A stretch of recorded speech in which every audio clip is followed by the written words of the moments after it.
러시아의 한 단편 소설에 대해서 한번 제가 이야기를 해드릴게요.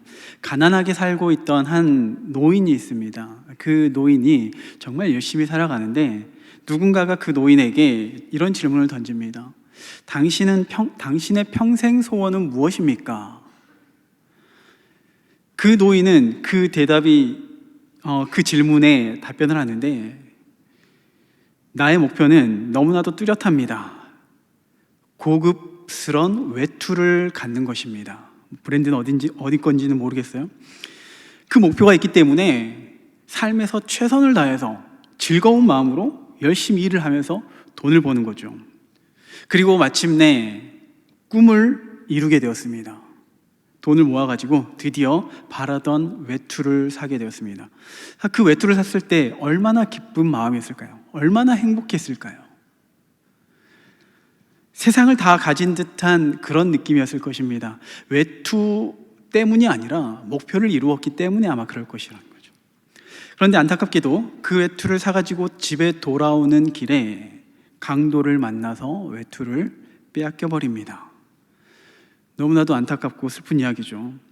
이 짧은 단편 소설을 통해서 우리는 사람이 참 목표를 갖는 것이 중요하구나, 그 목표가 있기 때문에 어떤 삶의 의미가 생기고 또 활력이 이렇게 생겨나는구나, 이런 점들도 이런 교훈도 얻을 수 있겠지만은, 그러한 의미보다도 이 목표를 갖는 것도 정말 중요하지만은 더 중요한 것은 그 목표가 잠깐 반짝이는 것, 나에게 잠깐의 유익, 잠깐의 기쁨을 주고 끝나는 것인가, 아니면은 정말 내 삶에 직접적으로 영향을 끼치며 내 영혼까지도 참된 안식과 기쁨을 누릴 수 있는 그런 가치 있는 목표인가, 이것을 분별하는 것이 더 중요하지 않나라고 생각됩니다. 우리 그리스도인의 목표는 너무나도 다릅니다. 세상 사람들과 너무나도 달라요.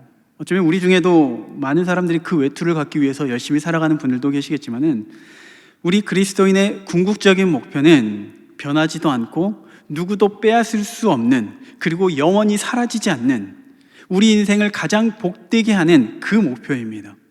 바로 하나님을 영화롭게 하는 삶이죠. 하나님을 영화롭게 하는 그 삶이야말로 가장 복되고 가장 가치 있는 목표라는 것이죠. 하나님 안에 있을 때 우리는 참된 기쁨을 누릴 수가 있습니다. 하나님 안에 있을 때 우리는 참된 평강이 우리 안에, 참된 샬롬이 우리 안에 있게 되는 거죠. 그리고 그 목표를 이루는 과정 속에서도 기쁨이 있지만은, 그 목표를 이루었을 때, 마침내 그 목표를 이루었을 때 더 큰 상급, 우리가 상상하지 못했던 그 큰 상급이, 그 면류관이 우리를 기다리고 있는 거죠. 오직 우리 모두가 그 하나님을 영화롭게 하는 것을 목표로 하고 살아나아갈 수 있는 주의 백성이 될 수 있기를 소망합니다. 자, 이렇게 목표를 가지고 산다는 게 정말 너무나도 중요해요. 그런데 예수님을 바라보면은 그 예수님도 분명한 목적을 가지고 이 땅에 오셨습니다. 오늘 본문의 배경이 되는 요한복음 17장은요, 예수님께서 십자가를 지시기 전에 제자들과 최후의 만찬을 합니다. 그리고 만찬 이후에 예수님께서 기도하시는 장면이거든요. 17장 1절에 보면은 예수께서 이 말씀을 하시고 눈을 들어 하늘을 우러러 이르시되, 아버지여 때가 이르렀사오니 아들을 영화롭게 하사 아들로 아버지를 영화롭게 하게 하옵소서. 예수님의 목적은 하나님을 영화롭게 하는 것이죠. 하나님을 영화롭게 하는 것이 예수님의 사명입니다. 그런데 그 사명이 어떻게 영화롭게, 하나님을 영화롭게 하냐면은 바로 죽어가고 있는 그 영혼들을 위해서 십자가를 대신 지시는 것, 그것을 통해서 하나님의 뜻이 이루어지고 곧 하나님을 영화롭게 하는 것이 바로 예수님의 사명입니다. 그리고 그 예수님의 그 사명이 이제는 십자가에서 죽으시고 부활하심으로 이루어지죠. 성취가 됩니다. 그리고 그 성취됨으로 끝나는 것이 아니라 이제는 그 사역이 제자들에게 이어지는 거죠. 그래서 예수님께서는요, 18절에 오늘 본문에서 제자들을 위해서 기도하는데, 그 기도의 내용 중에 한 부분이 오늘 18절 본문의 말씀인데요, 아버지께서 나를 세상에 보내신 것 같이 나도 그들을 세상에 보낸다. 제자들을 이제 앞으로 세상으로 보낼 것이다 라고 이렇게 말씀하고 있습니다. 예수님이 부활 승천 이후에 오순절 성령 강림 사건 이후에 본격적으로 제자들은 이제 예수님께서 맡기신 그 복음 전파 사역을 감당하기 위해서 세상으로 나아갔죠. 이것이 예수님께서 제자들을 세상에 보내신 의미가 되는 것이고, 또 이것이 곧 하나님을 영화롭게 하는 삶이라는 것이죠. 그런데 우리가 하나님의 뜻을 이루는 그 복음 전파의 사명을 생각할 때, 하나님을 영화롭게 하는 그러한 삶을 생각해 볼 때 조금 부담스러운 면들이 우리에게 있습니다. 마치 우리가 이 뜻을 이루기 위해서, 하나님의 뜻을 이루기 위해서는 목숨을 걸어야 한다고 생각해요. 목숨을 걸어야 하는 것, 그에 상응하는 대가 지불이 필요하다고 생각하는 거죠. 물론 우리의 신앙생활에 전심을 다해서 해야 되는 거 맞습니다. 그런데 우리의 목숨을 당장 내놔야 될 것 같은 그런 부담감이 조금 있다는 거예요. 마태복음 16장 24절 25절 말씀에 예수께서 제자들에게 이르시되 누구든지 나를 따라오려거든 자기를 부인하고 자기 십자가를 지고 나를 따를 것이니라. 누구든지 제 목숨을 구원하고자 하면 잃을 것이요 누구든지 나를 위하여 제 목숨을 잃으면 찾으리라. 목숨을 걸라는 거죠.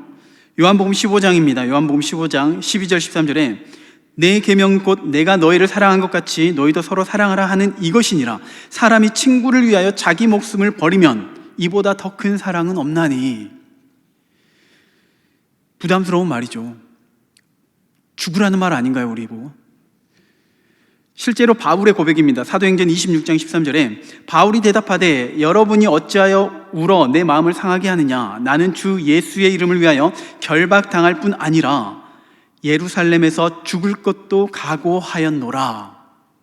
바울도 예수님의 뜻을 받고 목숨을 걸고 복음을 전파합니다. 우리의 신앙은 어떤가요? 목숨 걸고 신앙생활 하십니까? 이 말씀이 하나님을 영화롭게 한다는 것, 이 말씀이 너무나도 우리에게 부담스럽게 다가오는 거죠. 제가 경기도 수원에서 사역을 할 때 한 번씩, 1년에 한 번씩 양화진에 간 적이 있습니다. 선교사의 무덤이 있는 곳이죠. 선교사의 무덤이 있는 곳에 그 양화진을 돌아다니면서 정말 마음이 아팠던 것이 있다면요, 여러 무덤이 있는데 어린아이의 무덤, 어린아이들의 무덤이 있는 모아놓은 곳이 있어요. 수십 개가 넘는 그 조그마한 무덤들이, 그것을 바라보면서 야, 정말 복음의 대가가 정말 크구나.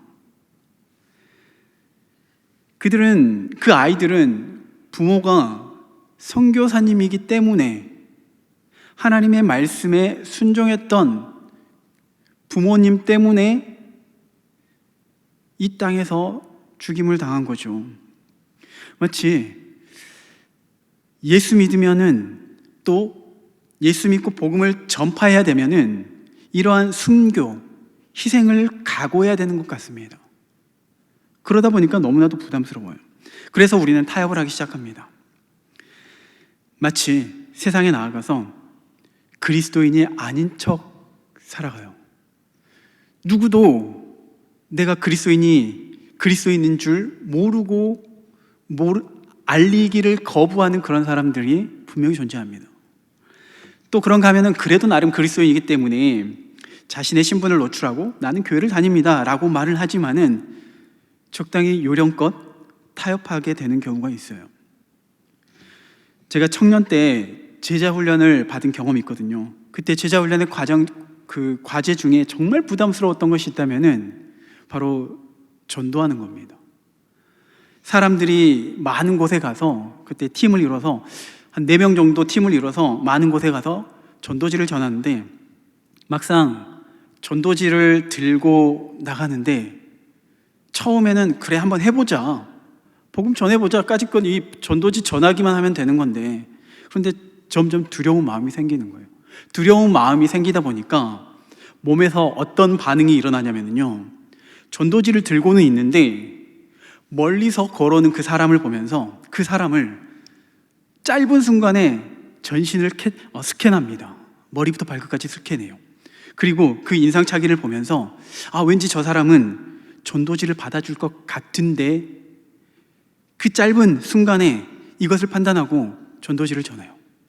그리고 대개의 경우는 저 사람은 하나님께서 택하시지 않은 백성이겠구나, 저 사람에게는 전도지가 아깝겠구나 라는 그런 생각이 들면서 몸이 먼저 반응을 해요. 그 사람은 오고 있는데, 저를 향해서 오고 있는데 제 몸은 어느 순간 다른 곳을 향해 있는 거죠. 알게 모르게 저도 세상과 타협하고 있는 겁니다.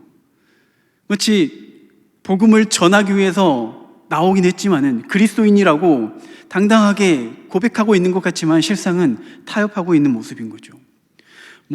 제 이미지 관리 차원에서 그렇게 복음을 그 전도지를 전하고 피하는 것이 아니라 그 나중에는 회개하고 전도지 받든지 말든지 무조건 이제 전도지를 전해주긴 했는데, 어쨌든 지금 우리의 마음에는 우리가 신앙생활하면서 복음을 전하든지 아니면 다른 세상에서 그리스도인으로서 어떤 삶을 증명할 만한 때가 되면은 하나님께 기도하죠.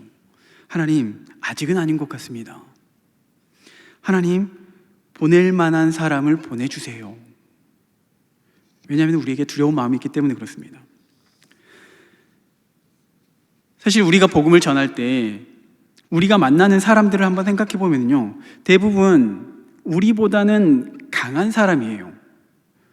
더 많은 것을 가졌거나 더 높은 자리에 앉아 있는 사람이거나 혹은 더 많이 배웠거나 논리적으로 막 따박따박 눈에 불을 켜면서 막 반박을 해 나가는데 굉장히 무섭습니다.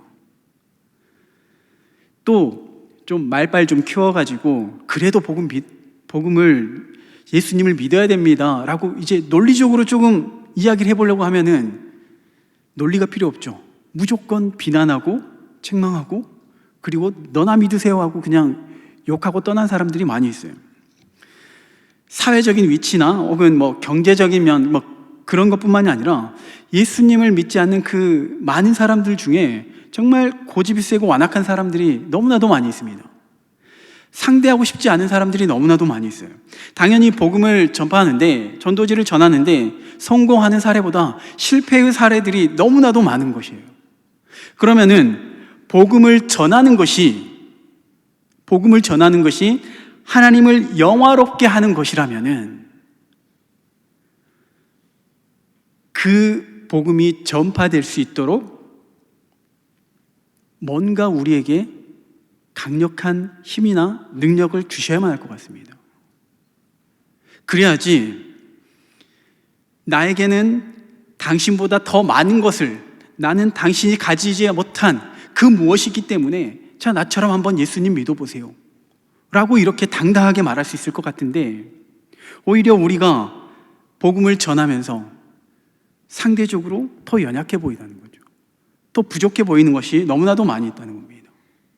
이왕이면 좀 능력을 주셔가지고 병든 자도 직접 고치고 기도해가지고 고치고, 최근에 이제 산불 때문에 많은 사람들이 참 아픔을 겪고 있는데 하늘에서 비를 내릴 수 있는 그런 능력을 주셔가지고 자, 이렇게 예수 믿으면요 모든 문제가 사라집니다, 이렇게 담대히 세상에 말할 수 있으면 얼마나 좋겠습니까?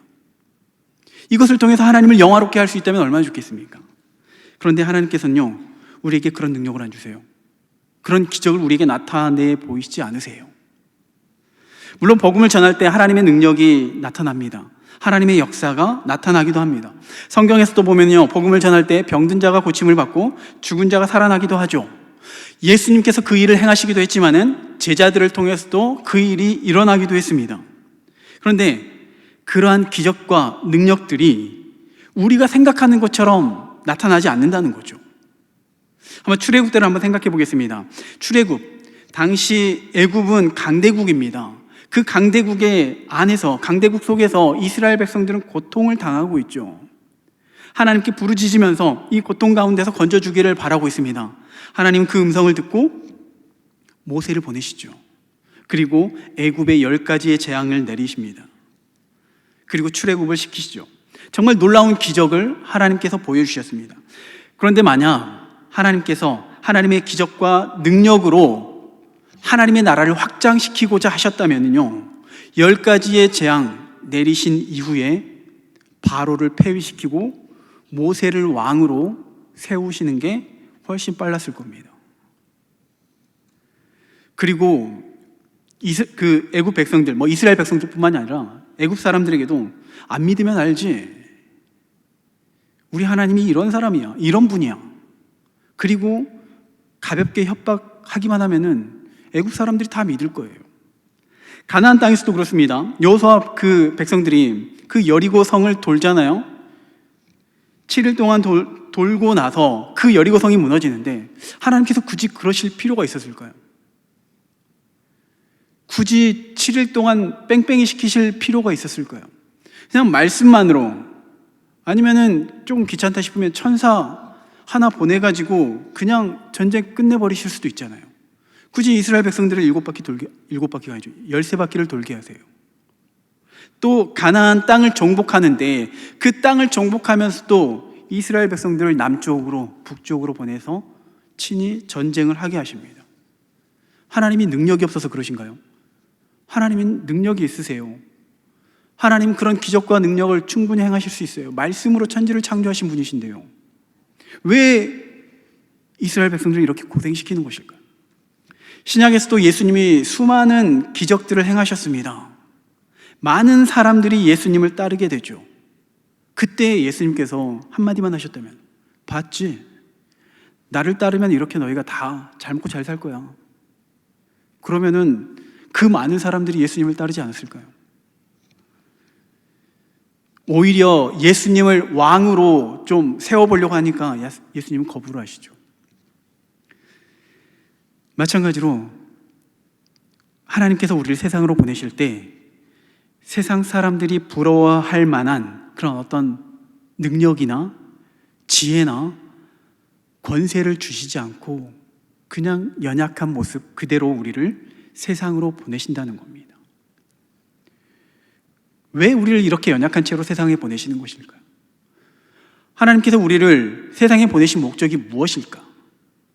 사실 세상에 있는 것보다 우리는 영원한 천국에서 당장 그 천국에 가서 하나님과 함께 기쁨으로 교제하면서 하나님께 영광 돌리는 그 삶이 훨씬 더 복된 삶이거든요. 그럼에도 불구하고 굳이 이 세상에 남겨놓으시고 이 세상을 살아가게 하시는 이유, 바로 우리를 이 세상 속에서 훈련시키기 위하심입니다. 훈련시키기 위해서요. 자녀들이 때가 되면 독립을 합니다. 시기는 좀 다르긴 하겠지만요, 독립할 때 부모님은 그 자녀를 바라보면서 뭘 기대할까요? 막상 독립을 하게 되면은요, 자녀들이 독립하면은요, 걱정이 돼요. 걱정이 되니까, 밥은 잘 챙겨 먹고 다닐까? 외롭지는 않을까? 염려가 가득하거든요.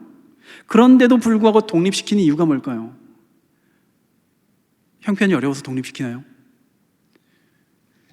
되게 독립을 하게 되면은 그제서야 자녀들은 부모의 소중함을 깨닫습니다. 그리고 독립을 해보고 직접 살림을 해보면요, 경제관념이 조금씩 생기기 시작해요. 돈을 좀 아껴 써야겠구나, 좀 효율적으로 사용해야겠구나. 때로는 그 세상 속에서 쓴맛을 보기도 하죠. 넘어지기도 하고 실패하기도 합니다. 그런데 그것을 알면서도 떠나보내는 이유는 그 시간 속에서 자녀가 성장할 것을 기대하기 때문인 거죠. 독립시켰다고 해서 나 몰라라 하진 않잖아요. 독립은 시켰지만 그럼에도 불구하고 자식이 걱정되기 때문에 특히 우리 어머니들은 끊임없이 반찬을 해서 보내시잖아요. 저도 장모님 반찬을 굉장히 많이 먹고 있습니다, 덕분에. 매번 통화하면서 밥 잘 챙겨 먹어라, 차 조심해라, 집에 일찍 다녀라, 잔소리 아닌 잔소리를 아끼지 않으십니다. 조금 과하다 싶을 때도 있긴 하지만요, 이게 부모님 마음이죠. 독립을 시킬 수밖에 없는 부모의 마음. 마치 하나님께서도 이러신다는 거죠. 하나님께서 하나님의 백성을 세상으로 보내시면서 걱정이 될 겁니다. 염려가 될 거예요. 그러나 세상으로 보낸 이유는 그 세상 속에서 우리를 훈련시키기 위함이라는 거죠. 아브라함을 한번 생각해 보겠습니다. 아브라함, 갈대아 우르에서 하나님께서 아브라함을 부르시죠. 그리고 고향과 친척과 아버지의 집을 떠나라고 합니다. 자, 이제 그 음성을 듣고 아브라함은 떠납니다. 어디로 갈까요? 어디로 가라고 말씀을 안 하셨으니 어디로 가야 할지 몰라요. 당황스럽죠. 어디로 가야 할지 모르니까. 어쨌든 갈 바를 알지 못하고 떠납니다. 그리고 수년이 지난 후에 가나안 땅에 도착합니다. 가나안 땅, 낯선 땅이잖아요. 새로운 땅, 지금까지 살아보지 않은 땅, 어떠한 정보도 없었던 그러한 땅. 그러면 낯선 땅에 정착하면은 뭔가 살아갈 만한 힘과 능력을 주셔야죠. 돕는 사람을 붙여주시던가. 그런데 뭐가 찾아오냐면요, 기근이 와요. 기근. 좋아요. 그러면은 기근이 왔으면은 그 기근 속에서도 먹고 살 수 있는 만나를 주시면 되잖아요. 아니면 까마귀를 보내주시던가. 물은 뭐 대충 반석에서 나오는 물을 마시면 되고, 이렇게 충분히 하나님께서 제공해 주실 수 있잖아요. 그런데 하나님은 잠잠하세요.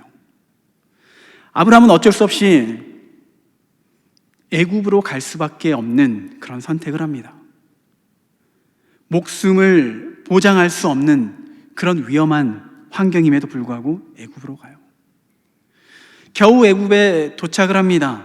그런데 이왕이면은 문제가 생기기 전에 아내를 누이라고 속일 수밖에 없는 그 상황이 닥치기 전에 하나님께서 먼저 보호해 주시고, 이 아브라함은 내가 지키고 있으니까 건들지 마, 애굽 사람 너희들은 건들지 마, 이렇게 보호해 주셨으면 좋을 텐데, 위기의 순간, 정말 죽음까지 가까운 그 순간이, 숨이 목에 차는 그 순간에야 하나님께서 나타나셔서 구원해 주세요. 은혜를 베풀어 주십니다. 이 정도면은 하나님이 눈치가 없으신 거 아닌가요? 왜 모른 척 하시다가 그 절박한 순간에 나타나셔서 도우시는 것일까? 예전에 담임 목사님께서 이런 유화를 많이 좀 몇 번 하셨는데요. 어떤 TV 프로그램에 어린 아이들을 심부름시키는 그런 프로그램이 있잖아요. 아이들은 이제까지 한 번도 스스로 심부름을 해본 적이 없기 때문에, 또 부모님의 품을 떠난 적이 없기 때문에 처음에는 호기롭게 시작하지만은 막상 세상에 나가면은 세상의 유혹 가운데 쉽게 휩쓸려 버립니다. 집 앞에 있는 편의점에 그 많은 먹을 것의 유혹이 되죠. 사고 싶은 장난감도 너무 많은 거예요. 달콤한 유혹이 너무나도 많아요. 또 자동차나 다른 어떤 위협이 될 만한 그 요소들이 너무나도 많이 있어요. 어쩌면 이걸 지금 이 상황을 모르는 사람들이 그 아이들을 바라보면서 그 아이의 부모를 욕했을 겁니다. 아니, 어떻게 이 아이들을 내버려 둘 수 있는가? 이 아이들에게 그런 위험한 심부름을 시킬 수가 있는가? 그리고 아이들의 입장에서도 어쩌면 이렇게 생각하지 않았을까요? 나만 세상에 고립된 듯한 느낌, 아무도 모르는 세상 가운데 나 혼자 떨어진 듯한 그러한 외로움을 느낄 수도 있다는 거죠. 그런데 실상 그 아이들 주변에는 수많은 카메라가 있고, 또 위급 상황이 되면 언제든지 지켜줄 만한 사람들도 그 주변에 있었잖아요. 그럼 왜 이런 아이들에게 힘든 심부름을 시키는 것일까요? 아이들을 위해서인 거죠. 아이들의 자립심을 키워주고, 또 심부름을 통해서 성취감을 얻도록 자존감을 키워줄 수 있는, 아이들을 위해서 그 험한 시간을 허락하는 겁니다. 바로 하나님께서 아브라함을 믿음의 사람으로 키워가시면서 보이셨던 모습이 이래요. 어느 날 갑자기 갈대아 우리에 나타나서 그 음성이 너무나도 무섭고 두려운데 어디로 가야 할지 알지 모르기 때문에 난감한 상황 가운데 놓여 있는데, 하나님께서는요 묵묵히 바라만 보고 계세요. 가나안 땅에 도착해서도 그 기근 때문에 두렵고, 애굽으로 가야 되나 말아야 되나 이런 심각한 고민에 있을 때도 하나님께서는 묵묵히 지켜만 보고 계세요.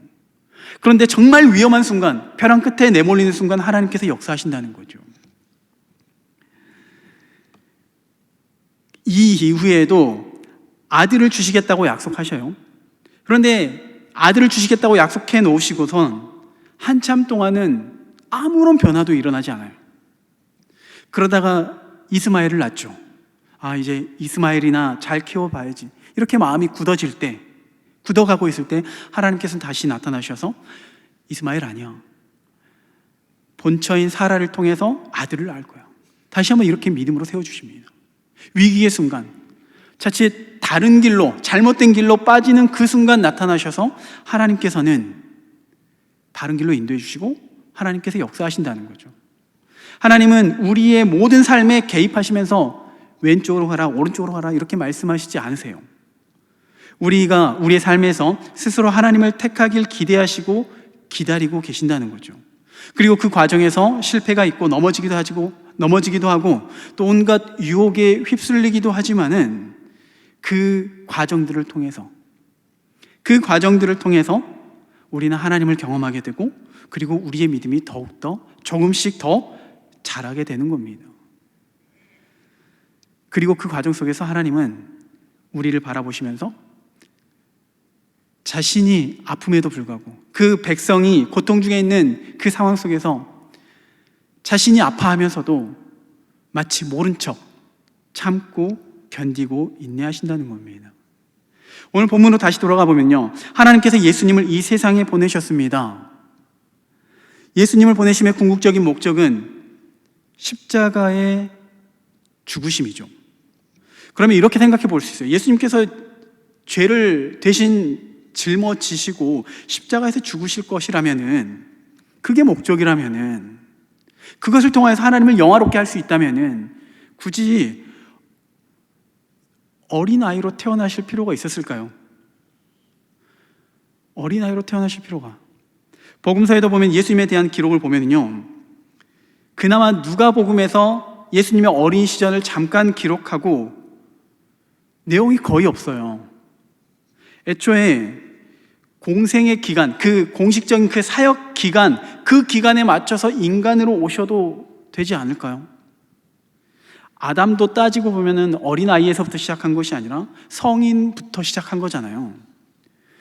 물론 예수님이 아담이나 다른 어떤 피조물과 같지 않지만은 공생애부터 사역을 시작할 수 있는 몸으로 오실 수 있다는 것, 충분히 그럴 수 있는 분이시라는 거죠. 하나님께서 그런 능력이 있으시다는 거죠.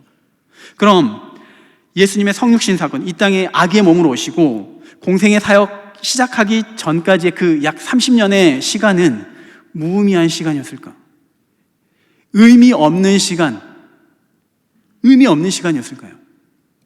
그렇지 않다는 겁니다.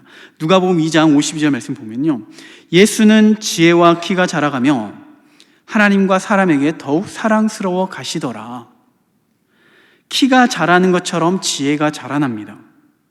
이 말씀은 무엇보다도 예수님이 온전한 인간이다, 인간으로 오셨다는 것을 보여주는 대목이기도 한데요, 예수님조차도 그 시간의 흐름 속에서 성숙하고 성장하고 있다는 점을 보여주고 있어요.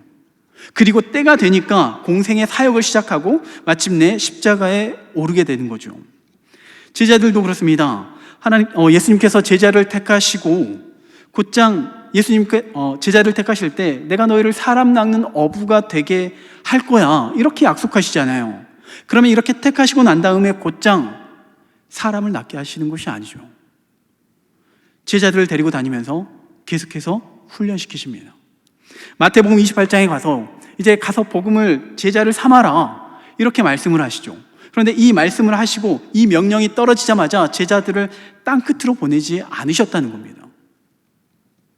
물론 그 말씀이 있기 전에 3년 동안 또 훈련도 있었고 그 이후에도 예수님의 죽으심과 부활, 그 이후에 승천하시기 전까지 또 예수님과 경험하고 또 그 이후에 성령님이 임하시기 전까지도 또 함께 모여서 기도하고 이러한 거듭된 훈련의 과정들이 있었다는 겁니다. 우리도 제자들처럼 이제 세상에 보냄을 받았습니다. 우리가 그 세상에 보냄을 받은 것, 그 목적은, 그 사명은 땅끝까지 복음을 전하는 것 맞습니다. 믿지 않는 사람들에게 복음을 전하고 우리의 태신자들과 기회 되는 대로 관계를 맺으면서 복음이 흘러갈 수 있도록 해야 되는 겁니다. 그런데 우리를 이 세상에 보내신 그 첫 번째 목적은 뭐냐면은 바로 이 세상에서 훈련시키기 위함이에요. 이 세상에서 훈련이 되고 이 훈련이 되어진 과정 속에서 하나님을 알아가고 우리의 믿음이 더 자라나게 되어진다는 거죠. 그러면 그 훈련들이 어떠할까? 어떤 훈련을 우리가 받게 되는가?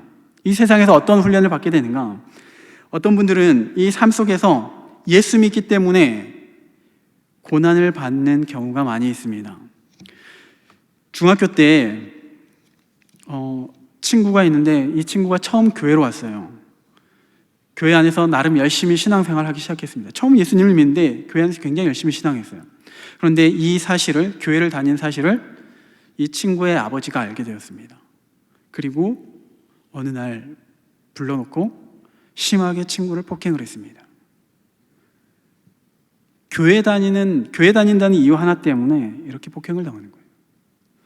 또 청년 때 같이 신앙생활했던 동생이 있는데 이 친구는 여자애거든요.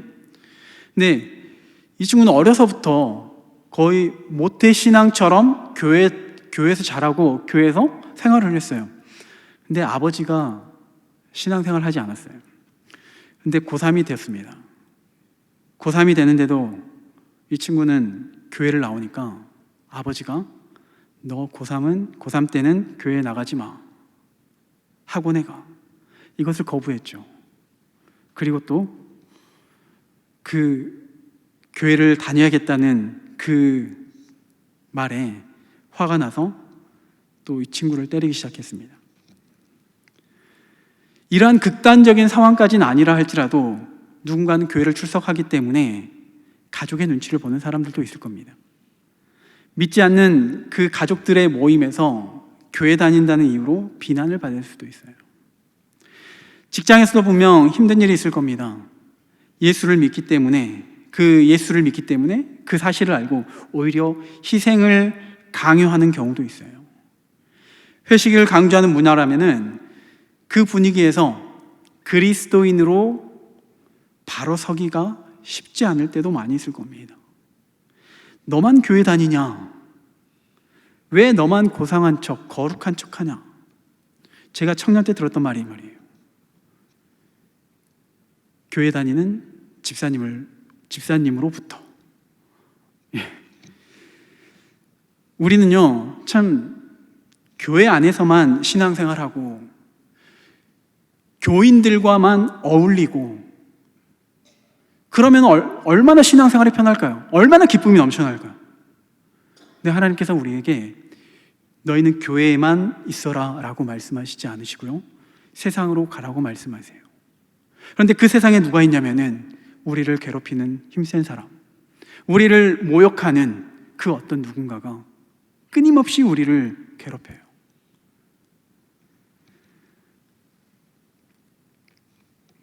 신약 27권 중에 21권이 서신서입니다. 21권이 서신서예요. 그 편지에 수신자들의 대부분이요, 현재 고난을 받고 있는 성도들에게 쓴 편지예요. 물론 교회 안의 문제 때문에도 그 문제를 해결하는 목적도 있지만은 대부분은 그 성도들의 삶에 어려움이 있기 때문이에요. 그러면은 그 서신서의 내용은 무엇일까요? 맞서 싸워라. 한 대 맞았으면 2대 때려라. 아니면은 그들을 피해서 도망가라. 이런 말씀을 하지 않아요. 오히려 세상에서 그리스도인답게 살아라. 믿음으로 살아내라. 그 중에 한 가지가 바로 세상 속에서 그리스도의 고난에 동참해라 라는 말이 되는 겁니다. 베드로전서 4장 13절입니다. 우리 말씀을 함께 읽어보겠습니다. 함께 읽습니다. 오히려 너희가 그리스도의 고난에 참여하는 것으로 즐거워하라. 이는 그의 영광을 나타내실 때 너희로 즐거워하고 기뻐하게 하려 함이라. 오늘이 지나면요, 우리는 또다시 세상으로 나아갈 겁니다. 그 세상에는 우리가 생각하지 못했던 또 다른 위기와 또 환란이 우리를 기다리고 있을지 모르겠습니다. 그런데 우리가 아는 한 가지 사실은요, 그 고난이 있고 핍박이 있고 억울함이 있지만은 하나님이 그 시간 속에서 우리와 함께 하신다는 겁니다. 우리와 함께 하시고 우리와 함께 아파하시고 또 우리를 위로하시면서 격려하세요. 그리고 그 과정들을 통하여서 우리의 믿음이 조금씩 성장하는 그 모습을 바라보시면서 하나님께서는 흐뭇해하시고 기뻐하실 거랍니다. 세상에서의 시간이 우리의 믿음이 자라는 기회라는 것을 기억하시기 바랍니다. 그리고 그 세상에서 피하는 것이 아니라 하나님을 바라보면서, 그리스도를 바라봄으로써 믿음으로 이겨낼 수 있는 우리 모두가 될 수 있기를 주의 이름으로 축원합니다.